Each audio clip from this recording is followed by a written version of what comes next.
C'est le moment du bon conseil du docteur Jimmy Mohamed. Aujourd'hui, Jimmy, vous allez nous parler d'arythmie cardiaque et plus particulièrement de l'effet de l'abstinence concernant l'alcool pour limiter cette arythmie. Alors ça tombe bien quand même, hein, Jimmy, puisqu'on est en plein défi de janvier, Dry January pour certains. Ouais, je prends l'accent, du coup, j'arrive plus à parler français.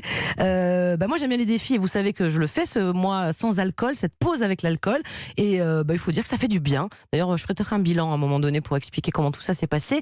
Jimmy, avant de nous parler de cette étude, pouvez-vous quand même nous rappeler c'est quoi l'arythmie cardiaque et cette arythmie-là dont vous allez nous parler? Alors là, on va parler de fibrillation auriculaire. C'est l'arythmie la plus fréquente et c'est lié au fait qu'on a des contractions anarchiques et désynchronisées des oreillettes du cœur qui fait que le sang est moins bien pompé vers le ventricule et vers les organes et c'est responsable de palpitations chez les personnes et la conséquence, elle est double. La première, c'est l'insuffisance cardiaque, un cœur qui marche moins bien, et la deuxième, c'est lorsque le sang stagne, il y a un risque de formation de caillots qui peut être expulsé et donner l'accident vasculaire cérébral, donc quelque chose d'assez grave. Et donc elle est due à quoi cette arythmie? Il y a des facteurs qui déclenchent? On sait que l'âge permet d'avoir un peu plus d'arythmie, l'hypertension artérielle, et puis il y a des facteurs qu'on dit réversibles, c'est-à-dire que lorsqu'on les supprime, ça peut s'améliorer. On sait que la fièvre peut entraîner une arythmie cardiaque.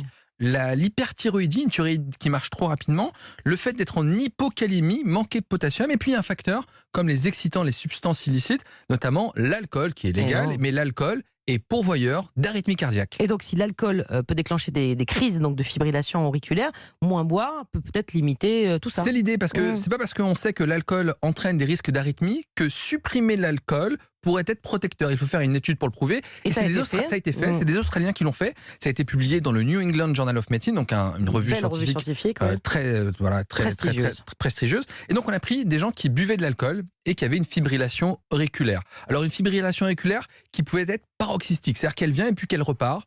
Ou des gens qui ont une fibrillation mais qui sont revenus en rythme sinusal, c'est-à-dire qu'elle s'est calmée, mais elle risque de revenir. Donc si c'est des gens qui buvaient de l'alcool, on a décidé de les séparer en deux groupes. Un groupe qui va continuer de boire de l'alcool, et en moyenne, il buvait 16 verres d'alcool par semaine, ce qui n'est pas non plus extraordinaire. Et puis un groupe qu'on va dire abstinent, c'est-à-dire qu'ils vont plus boire d'alcool.